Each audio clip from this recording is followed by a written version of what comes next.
pas di 15 atau lebih dikit lah, nggak apa-apa. Karena untuk mencapai watch time tingginya tuh lebih gampang kalau di durasi sekitar segitu. Tahu gue sih kalau nggak salah sekitar 85% lah minimal watch time supaya TikTok itu nge-push out ke bigger audiences. Hai konten kreator, jadi hari ini adalah Curhat Kotor. Curahan hati konten kreator, episode pertama. Dan hari ini kita kedatangan tamu ternama, namanya adalah Urofi. Hai Urofi. Halo Agus. Ya, dan Urofi ini, buat kalian nggak tahu, Urofi ini aktif di TikTok, Instagram, dan YouTube. Tapi kalau ngomongin paling aktif kayak TikTok ya Urofi ya? TikTok banget sih. Kenapa tuh Vi? Kenapa TikTok paling aktif tuh?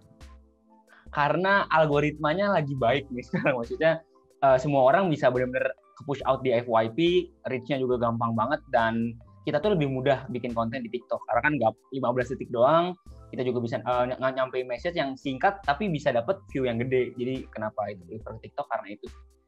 I see, tapi kan buat orang-orang yang pemula kan mikirnya kayak lihat itu kan kayak TikTok kan gue harus joget gitu. Nah lu ada rekomendasi gak buat orang-orang yang membuang stigma negatif TikTok tuh gak cuma joget gitu? Karena kalau gue lihat kan konten-kontennya lu nih lebih kayak tutorial gitu kan. Ada tips gak sih buat orang ngelewatin stigma tersebut? Mungkin dari ininya dulu ya, dari merekanya supaya nggak nge-stigma itu mungkin bisa dimulai dengan dia nggak ngeklik not interested aja ya ketika muncul konten-konten yang nggak bermanfaat, dan lebih fokus ke misalkan kalau ada konten edukasi diseringin nonton ke situ, karena ketika kita nonton fokus ke salah satu niche tertentu, let's say kita bakal ke edukasi, ntar TikTok bakal munculin yang emang edukasi, yang mana bakal ngubah stigma-nya juga. Cuman secara overall karena emang TikTok itu diverse banget ya kontennya, ada yang emang sampah banget, ada yang emang bagus banget. Jadi ya stigma itu sih sebenarnya menurut gue nggak bisa dihindarin sih. Tinggal gimana caranya kita mandang aja. Soalnya diverse banget. I see.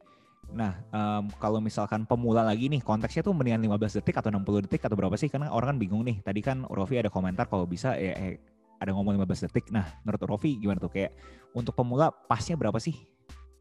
Oke, untuk pemula mungkin bisa dikaitin dengan konteks ini aja supaya viral aja. Jadi kalau misalkan di TikTok itu kan supaya bisa viral tuh ada yang namanya watch time, supaya ketika watch time itu tinggi itu TikTok bakal nge-push out ke lebih banyak orang lagi supaya dapat lebih cepat viralnya. Jadi yang direkomendasiin adalah 15 detik dan tidak kurang dari 15 detik. Pas 15 atau lebih dikit lah, nggak apa-apa. Karena untuk mencapai watch time tingginya tuh lebih gampang kalau di durasi sekitar segitu.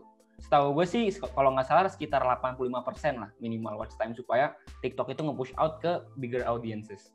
I see, retention rate kali, bukan watch time kali lebih tepatnya ya. Oh iya, retention rate ya. Oke, I see. Nah terus Vi, kan kalau gue lihat kan lu punya konten kan nggak cuma di TikTok doang, itu sebenarnya lu juga main di Instagram, di YouTube juga gitu loh. Nah, lu punya komentar apa nih? Apakah lu emang fokus di TikTok terus YouTube dan Instagram lu telantarin, tapi gimana sih cara manage konten distributionnya lu? Kalau konten distribution gue sendiri sih mainly dari TikTok lah, karena kan benar-benar utama banget dan biasanya nge-spend waktu dan effort itu ke TikTok banget, dan sisanya kalau misalkan konten-konten baru upload ditaruh di Instagram Story. Terus kalau selain itu kan, selain gue bikin konten di TikTok yang kayak tutorial-tutorial, gue juga kan bikin video-video yang emang full sinematik, yang emang digarap secara profesional banget. Nah itulah tempatnya Instagram. Nah sedangkan kalau misalkan YouTube, dia agak belok dikit lah, maksudnya suka agak random, kadang bahas bongkar editing lah, kadang bahas finance sekali waktu itu sempet. Jadi kayak lebih ke randomnya aja, dan emang jarang banget upload di YouTube. Cuman kalau secara content distribution ya emang yang gue tuh kalau TikTok di-share ke Instagram, dan di Instagram sendiri juga itu khusus nge-share video yang emang digarap lebih profesional lagi. I see. Gitu sih. Nah buat yang nonton kan padahal pasti pengen masuk ke dunia konten kreator, karena kan satu kan duitnya kan salah satunya kan. Nah, Urofi sendiri sekarang per hari ini kalau ngomongin terhadap endorsement atau brand partnership, paling banyak di mana? Apakah YouTube kah, Instagram kah, atau TikTok kah? Jelas sejauh ini paling gede di TikTok sih, paling sering ya. Itu kenapa tuh Urofi, kalau bisa dilihat tuh? Apakah emang sekarang Instagram udah sepi, YouTube udah sepi, atau emang brandnya Urofi aja pas di TikTok tuh? Ya mungkin yang terakhir sih, karena emang gue gedenya di TikTok kan, jadinya orang tuh ya notice-nya gue di TikTok dan gede angkanya di situ, dan biasanya brand-brand kan pasti lebih nge-approach yang emang ada prospeknya, lebih banyak angkanya gitu. Jadi lebih ke brand gue aja sih sebagai TikTok lebih besar gitu. Nah untuk kalau pemula ya Vi ya, gimana ya caranya ngomong sama brand ya? Maksudnya apa aja sih harus kita siapin tuh? Kayak ada gak sih kayak checklist yang sebelum kita ngobrol sama brand gitu? Kalau gue sendiri sih zaman dulu awal-awal pernah tuh nerima endorse pertama kali banget. Ketika nerima endorse tuh paling sedikit mikirin ini ya, apa namanya, surat menyuratnya ya, sama pokoknya semuanya tuh harus jelas di atas kertas sih. Itu secara legalnya ya, secara legalitasnya ya. Cuma selain itu paling pastiin aja sama SOW yang bakal diterima, statement of work-nya. Jadi kita lebih harus dispesifikin banget tuh, kira-kira kita bakal ngurusin bakal upload kemana aja, karena itu paling penting sih kalau konteksnya endorse ya. Sisanya ya itu yang benar-benar kerjanya di atas kertas mungkin yang kayak harga, terus juga terms of payment gitu-gitu. Itu aja sih yang paling penting, karena yang biasanya pemula-pemula nggak mikirin ke situ, jadinya malah kayak telat bayar atau nggak dibayar sama sekali gitu. Waduh, ada kejadian pernah nggak dibayar, Vi? Kebetulan teman pernah. Oh, oke. Dan itu cara mitigasinya gimana tuh, Vi? Diviralin. Oke. Nggak bagus sih, emang nggak bagus. Oke, siap. Itu salah satu contoh ekstrim lah ya berarti ya. Iya, anomali juga lah itu, jarang. I see, oke. Nah, di brand ini kan so far Urofi kan kalau gue lihat kan ada juga tuh jualan digital produk tuh ya di LinkedIn-nya kan. Nah, apa tuh, Vi? Kayak kalau bisa sharing lebih jauh, kayak kenapa Urofi mau akhirnya mencoba untuk jualan digital produk sendiri, Vi? Karena kan konten-konten kreator di Indonesia ini masih terlalu tradisional terhadap revenue streamnya itu ngandalin brand kan, secara pasif aja. Kalau misalnya brandnya masuk ya udah, kalau nggak masuk ya nggak apa-apa. Tapi kenapa yang bikin Urofi pengen coba ngejar bola, jemput bola? Kenapa tuh, Vi? Karena kalau gue sendiri sih mikirnya pengen supaya source of income tuh nggak cuma dari satu. Karena kan kalau misalkan kita cuma satu dan ternyata dari situ sepi, wah panik kan pasti kan, karena nggak ada sumber lain. Jadi gue juga pernah dengar kalau misalkan orang-orang yang ibaratnya dia tuh wealthy pasti punya banyak source of income kan. Kalau nggak salah ada 7 ya, banyak yang bilang kayak gitu kan. Paling enggak gitu. Nah akhirnya ya udah, gue pengen memperbanyak source of income itu, salah satunya dengan menjual digital product di LinkedIn. Dan emang itu works banget sih for me, kayak benar-benar bisa ini banget lah, ibaratnya kalau misalkan brand gue sepi, itu LinkedIn tuh bisa ini sih, menyeimbangkan sih, karena emang asik banget tuh platformnya. Nah itu menarik tuh buat gue tuh, maksudnya bisa sharing nggak? Maksudnya kan Urofi kan ini kan kalau kan udah lumayan, penghasilannya udah lumayan nih, kayak UMR lewat nih di LinkedIn.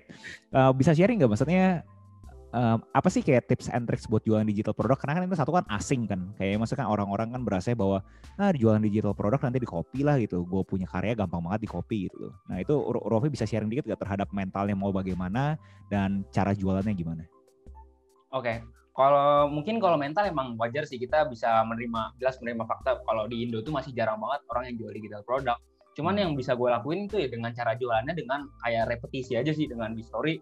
Misalkan di Instagram story itu benar-benar nge-sharing terus menerus aja, ngejelasin key points dari produk yang gue jual itu, supaya orang tuh secara konstan menerima informasi-informasi baru dan mikir ini tuh apa sih, akhirnya ngepoin juga, dan itu namanya digital product ternyata mereka figure out gitu loh.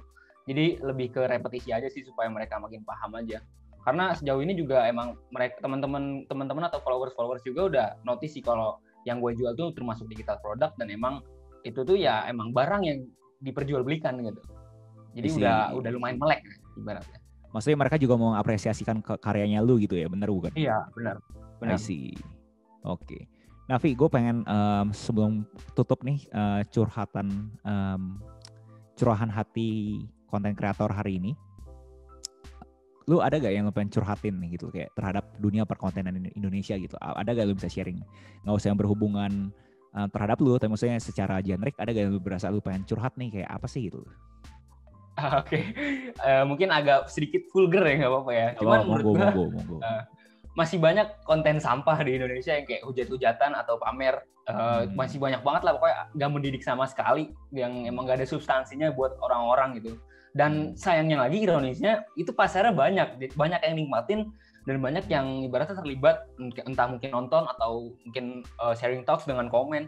Jadi kayak sayang aja sih, maksudnya dengan iklim content creation di Indonesia tuh masih banyak yang kayak gitu-gitu. Jadi kayak lebih kerasa kotor aja menurut gua. Karena kan kita sebenarnya bisa aja, kita sebagai content creator edukasi itu sebenarnya ya harusnya yang ini kita tuh yang banyak ya kan, supaya lebih mengedukasi bangsa Indonesia ini gitu, dengan skill set yang kita punya juga. Nah, tapi kan ada peran antagonis bahwa ya berarti salah konten kreatornya bro, karena lu nggak bisa bikin lu punya konten entertaining enough buat masyarakat kita, bukan masyarakat kita yang salah. Nah itu komentar lu apa tuh kalau terhadap peran antagonis seperti itu? Oh kalau peran antagonis gitu sih ya tamparan juga sih buat kita sebagai konten kreator edukasi, karena kan itu kan cara TikTok itu kan FYP ya, dimana itu tuh based on interest masyarakat aja gitu, orang tertarik apa enggak sih dengan konten kita dan berpotensi viral atau enggak ya. Jadi itu PR juga sih buat kita, gimana caranya ngemas konten itu supaya lebih menarik aja dan bisa dikonsumsi, dimakan lebih banyak orang gitu, dan bisa mungkin at least ya menyamakan atau mengalahkan yang sampah-sampah itu cara ininya lah. Oke, ada yang mau ditambahin Vi, komentar terakhir atau statement terakhir sebelum gue tutup? Mungkin pengen ini aja sih, pengen komentar tentang orang-orang yang pengen berkecimpung dibikin konten. Kalau itu sebenarnya just do it aja, maksudnya mulai aja dulu karena baby step pasti bakal ngejadiin lebih besar lagi gitu. Karena gue sendiri juga bikin konten tuh awalnya iseng doang, cuman TikTok kebetulan nge-reward gue dengan angka yang besar dan secara tiba-tiba, dan gue terusin itu untuk konsisten.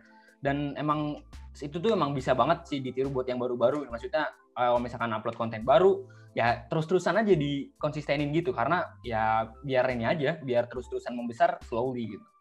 Mungkin boleh dielaborasi dikit kali poin terakhir, bahwa Urofi sendiri bisa viral tuh pas konten keberapa sih? Maksudnya kan banyak orang kayak bikin konten ya flop, kayak orang akhirnya males kan. Nah Urofi sendiri gimana tuh kayak memotivasi untuk memastikan bikin konten terus sampai akhirnya viral gitu?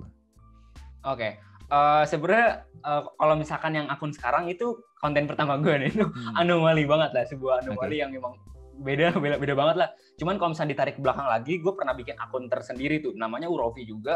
Gue pernah upload videografi yang likes paling 20, 30. Terus juga gue upload konten ngelawak 100, 200. Nah udah di situ malas main TikTok lah. Itu sekitar 3 bulan awal-awal corona masuk di Indonesia. Makin lama gue pernah iseng bikin akun baru nih, karena pernah ngelihat beberapa kasus di teman-teman gitu, mereka bikin akun baru dan mereka blow up banget TikToknya. Ya udah gue coba dan akhirnya berhasil gitu. Mungkin kalau misalkan kalian bisa resah dengan angka ini, bisa coba bikin akun baru. Mungkin kali aja masih works di sekarang kan. Siapa tahu anomalinya sama gitu ya. Iya, siapa tahu. Dicoba aja dulu gitu. I see, oke. Thank you lo Rofi lo. Guys, jadi ini kita hari ini beruntung banget bisa ngobrol bareng sama si Rofi ini. Rofi ini ada jual digital produknya, presets dan LUTs ya, Vi ya? Yoi, LUTs sama preset buat menjernihkan suara pakai Premiere. Ya, dan dia juga ada jual coachingnya dia. Kalau misalnya kalian tertarik untuk ngobrol secara eksklusif ke Urofi, bisa langsung aja ke linkit/Urofi. Semua detailnya ada di link di deskripsi nanti. And itu aja untuk curhat kotor hari ini, curahan hati konten kreator. Gue Agus Halim dan Urofi. See you. See you guys. Thank you. Bye-bye. Bye-bye.